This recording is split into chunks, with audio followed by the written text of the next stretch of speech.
not just in the context of the political science exam for CSS, but generally in the Western political philosophy. Karl Marx और इसके 2-3 सवाल बहुत important हैं और वो although they're all connected, लेकिन वो 2-3 इंपॉर्टेंट कॉन्सेप्ट्स हम डिस्कस करेंगे. So the first of these concepts is the theory of alienation, and in this is the broader concept जो हम basically हर अपने क्वेश्चन में करते हैं कि हम एक चार्ट बनाते हैं, उस चार्ट के अंदर आप आइडियोलॉजी और फोकस को लिखते हैं. You can change this focus depending upon the type of question. आप alienation of labor पे सवाल आए तो alienation पे कर दें.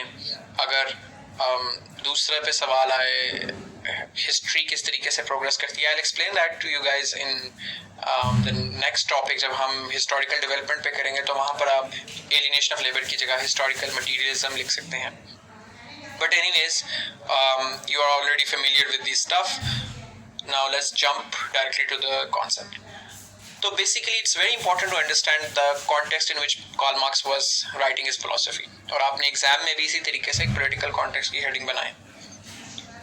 तो इंडस्ट्रियल रेवोल्यूशन जर्मनी में अभी नई आई थी और ब्रॉडली यूरोप में भी अभी नई किक इन की थी. So industrial revolution turned the whole social structure of Europe upside down. Prior to industrial revolution, people used to live in self-sufficient communities largely. Trade exist करती थी, लेकिन फॉर इंस्टेंस आप अपने अपने गाँव में छोटे छोटे फार्म्स पे लोग रहा करते थे, उसमें वो प्रोडक्शन खुद करते थे, अपने कपड़े अपना खाना वो खुद जो है वो जनरेट करते थे, प्रोड्यूस करते थे, कंज्यूम करते थे. जब इंडस्ट्रियल रेवोल्यूशन आई तो लार्ज स्केल फैक्ट्रीज डेवलप हो गई. जब फैक्ट्रीज लगी तो factories were able to produce better stuff and cheaper stuff, relatively cheaper stuff compared to कि वो जो इंडिविजुअल वैसे कर सकता हो, और उसकी वजह से वो मार्केट में आना शुरू हो गई. तो आहिस्ता आहिस्ता जो इंसान खुद से चीज़ बनाया करता था अपनी सेल्फ सफरिंग कम्युनिटीज़ के लिए, वो ख़त्म होना शुरू हो गया और एक इंडिविजुअल की बनाई हुई चीज़ों की भी रेलेवेंस कम हो गई. तो फॉर इंस्टेंस अगर कोई जो वुड कटर है और कोई क्राफ्ट्समैन है, वो अगर एक कुर्सी बनाया करते थे 2 लोग मिलके, तो वो एक कुर्सी बना पाते थे 2 दिनों में या 3 दिनों में, जबकि एक फैक्ट्री दिन में 150, 200, 300 कुर्सियां बना रही होती थी. तो these people were out competed who used to operate on their own. तो वो डिवीजन ऑफ लेबर और स्पेशलाइजेशन ऑफ वर्क हुई. डिवीजन ऑफ लेबर से मुराद ये कि एक बंदा पूरा काम खुद नहीं करता था इंडस्ट्रियल रेवोल्यूशन के अंदर. The primary feature of industrial revolution was कि उसके अंदर डिवीजन होगी काम की.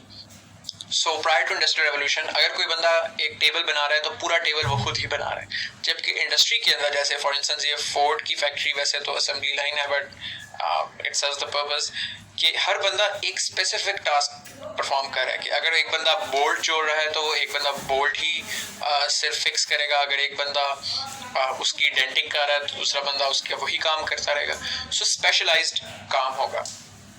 दूसरा इंपॉर्टेंट फीचर इंडस्ट्रियल रेवोल्यूशन का था mass production of manufacturing and consumer goods, और यानी बहुत बड़ी तादाद में ये प्रोड्यूस होना शुरू हो गया. अब जब ये बहुत बड़ी तादाद में प्रोड्यूस होना शुरू हुए तो इसका मतलब कि एक इंडिविजुअल वर्कर, एक इंडिविजुअल बंदा अब खुद सर्वाइव नहीं कर सकता, उसको फैक्ट्री में ही आके काम करना पड़ेगा. अब कैपिटलिज्म के ऊपर सबसे बड़ी क्रिटिक इंडस्ट्रियल कैपिटलिज्म के ऊपर जो मार्क्स ने की, उसको समझने के लिए पहले आप इकोनॉमिक स्ट्रक्चर को वो किस तरीके से डिफाइन करता है ये समझने की कोशिश करें. According two marks there is a thing called means of production, and this will repeat in Marx's philosophy a lot of times. Means of production are not the final product. एक final product है जिसकी कोई कीमत है. This pen is a final product and it has a certain price. This watch is a final product and has a certain price. Everything that you see, generally जो goods हैं, जो consumer goods हैं, manufactured goods हैं, वो final products हैं और उनकी कोई value है, monetary value. लेकिन उनको प्रोड्यूस करने के लिए जो जितनी इनपुट्स लगी हैं वो है means of production. For instance means of production could be land, fertilizers, for in case of food products. तो food products is a final product, but land and fertilizers are the means of production. इसी तरह जो consumer goods हैं उनके अंदर factories और factories के अंदर यूज होने वाली machinery, these are means of production, और इनको यूज करते हुए फिर फाइनल प्रोडक्ट्स बनती हैं. Now who owns these means of production basically is at the top of economic pedestal.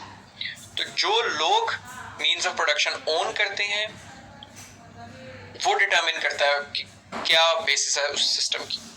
So in capitalism, capitalist class owns the means of production, who he calls bourgeoisie in German.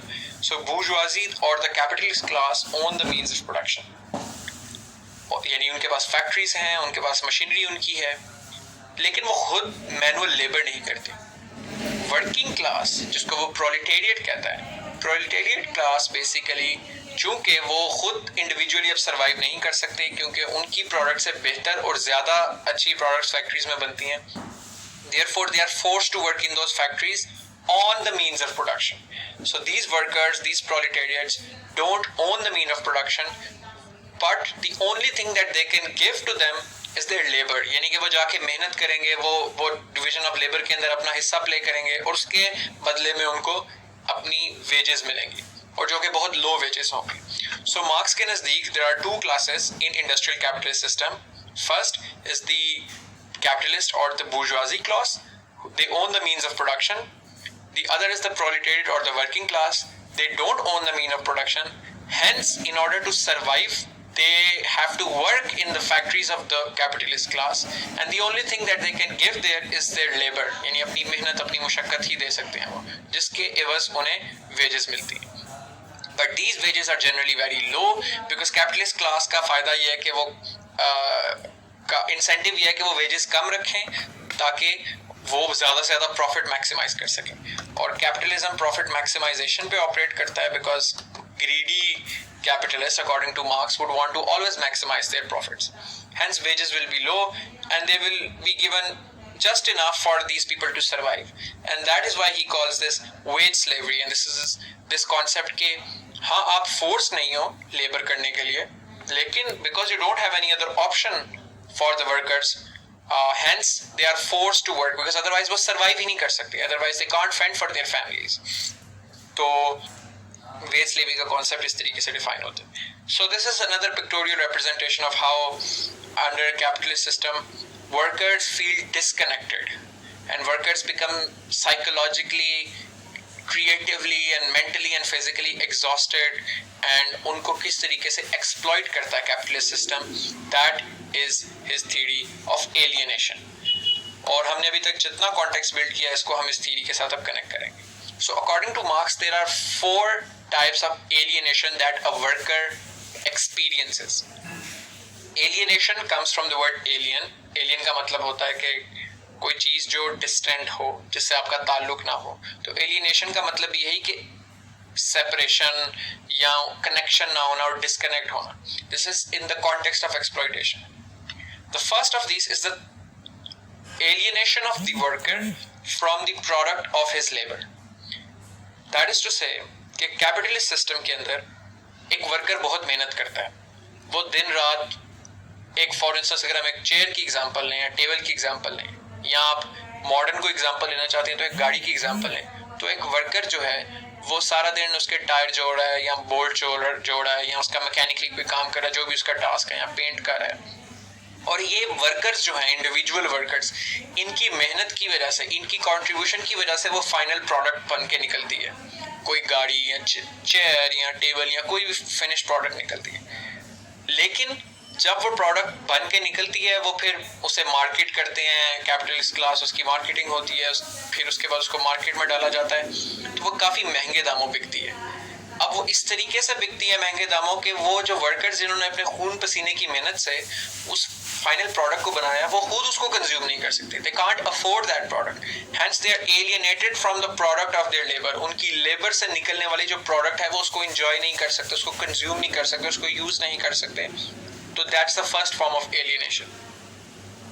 The second is from the act of production. इसके अंदर basically idea ये है कि पहले जैसे मैंने आपको बताया, prior to industrial revolution people used to perform the duty of making the whole product. वो खुद ही पूरा का पूरा प्रोडक्ट प्रोड्यूस करते थे. But after industrial revolution factories बनी तो उसको रिपेटिटिव टास्क में ब्रेक डाउन कर दिया गया. Now this means that they have workers की अपनी क्रिएटिविटी, अपनी इंजेन्युइटी नहीं होगी, वो एक एंडलेस बोरिंग रिपेटिटिव टास्क में लगे होंगे जिसका एक साइकोलॉजिकल कोई सेटिस्फैक्शन वर्कर को नहीं मिलेगी. So imagine working in a factory from 7 AM to 8 PM, या शायद इससे भी ज़्यादा, जो कि इंडस्ट्रियल रेवोल्यूशन में टाइम पे होता हो जब नई नई इंडस्ट्रीज लगी थी, and just painting one part of the larger machine and just doing that for every day for 15 hours 7 days a week and 365 days a year. Imagine the kind of psychological strain and psychological dissatisfaction that this would endow your mental capacities. तो वो यही बात कर रहा था marks के काम के अंदर वो psychological satisfaction नहीं है, and he says that workers are simply become cogs in this gigantic machine. The third is the alienation of workers from their species essence. Species essence का कॉन्सेप्ट एक फिलोसॉफिकल कॉन्सेप्ट है marks का, और marks के नज़दीक इंसान कोई isolated identity नहीं है. We're not like animals के जो एक ही काम सारी उम्र करते हैं और उनकी एक सोशल लाइफ होती है. इंसान की स्पीशीज में बहुत ज़्यादा चीज़ें होती हैं कि उसके इंसान के मल्टीपल इंटरेस्ट होते हैं. You like sports, you like poetry, you like to go out, you like to study different things, you like to work, and काम में भी आप चीज़ें बहुत डिफरेंट करते हैं. तो ये इंसान की एसेंस है, इंसान की नेचर. लेकिन और इसके अंदर अपनी क्रिएटिविटी, अपनी इंजेन्युइटी, your ability to shape things how you want to change things, they give you a sense of purpose and sense of meaning to life. लेकिन इंडस्ट्रियल कैपिटलिज्म ने ये सारी चीज़ें इंसान से छीन ली हैं वर्कर्स से. Workers can no longer shape their surroundings, they cannot put their creativity and ingenuity into their work because वो उन्हें प्रोटोकॉल्स फॉलो करने हैं जो उनके कैपिटलिस्ट बॉसेस ने उन पे इन्फोर्स की हैं. दे हैव नो से और control whatsoever of their own. और चूंकि सिस्टम इतना एक्सप्लॉइटेटिव हो गया और इतनी रिस्ट्रिक्शंस लग गई हैं और वो सर्वाइव नहीं कर सकते अगर वो बहुत ज़्यादा काम नहीं करेंगे, तो वो सिर्फ एक ही काम, एक ही रिपीटेड टास्क कंटिन्यूअसली करेंगे. सो इंसान की प्लुरलिटी ऑफ इंटरेस्ट की चीज़ सेटिस्फाई नहीं हो रही. The ability to shape things around you, ये वर्कर्स की पूरी नहीं हो रही. हेंस ह्यूमन बीइंग्स, जो कि workers in this case, can not find meaning of life that they could have driven from their work and from their labor. The last part of this theory of alienation is that chunke there are limited number of jobs and there are lots of workers, workers are constantly competing with each other for a job. You will find the other worker as your antagonist rather than a person who is similarly exploited by the capitalist system. तो इस वजह से competitive labour market exist करती है, और इस competitive labour market के अंदर workers are forced to compete with each other for these limited manual jobs, because जो नहीं कर पाएगा मैनुअल जॉब वो सरवाइव नहीं कर सकता, और इस वजह से दे compete with each other. Now this is what marks calls that this is a deliberate design by the capitalist system कि आपकी वर्कर्स की क्लास कॉन्शियसनेस डेवलप ना हो. Now, all the workers, according to Marx, are exploited by the capitalists as a class. Capitalists are benefiting as a class from the exploitation of the proletariats as a class. लेकिन proletariats को अभी तक class conscious नहीं आ रही कि हमारे साथ ये मेरे दूसरे वर्कर भाई के साथ भी ज्यादती हो रही है, और we need to unite and we need to protest against the capitalist system. Because वो कॉन्स्टेंटली सिस्टम के अंदर एक दूसरे के खिलाफ कम्पीट कर रहे हैं. तो ये कैपिटलिस्ट सिस्टम ने इस तरीके से डिज़ाइन किया इस चीज़ को ताकि वर्कर्स यूनाइट ना हो सके. So these are the 4 basic premise and 4 basic ideas within this theory of alienation. और इसको मार्क्स आगे जाके कनेक्ट करता है. आपने इस आइडिया को अच्छे तरीके से रजिस्टर करना है, and we will connect this idea with his theory of how a revolution would come eventually from this exploitation, but that's something that we'll cover in next lecture. तो ये बेसिकली फ्लो चार्ट है जो इसकी पूरी की पूरी philosophy को summarise करती है, लेकिन अभी हम उस लार्जर फिलोसफी को हमने पूरी तरह इनकैप्सुलेट नहीं किया, तो विल स्किप दिस. मार्क्स की लेगेसी और उसका क्रिटिकल एनालिसिस भी, जब हम उसकी अभी जो सब्सिक्वेंट 2 और थीरीज हमने डिस्कस करनी है, जब हम वो कर लेंगे तब हम इन कॉन्सेप्ट्स को भी डिस्कस करेंगे. So that's all from today from my side regarding Karl Marx. हमने भी मार्क्स की 2 और थीरीज कवर करनी है, जिसके अंदर हम उसकी थ्योरी ऑफ हिस्टोरिकल मटेरियलिज्म और उसकी आइडियोलॉजी के ऊपर क्या थ्योरी है उसको हम डिस्कस करेंगे, और फिर उसकी लेगेसी और क्रिटिकल एनालिसिस भी डिस्कस करेंगे. Until then, take care and see you guys next time.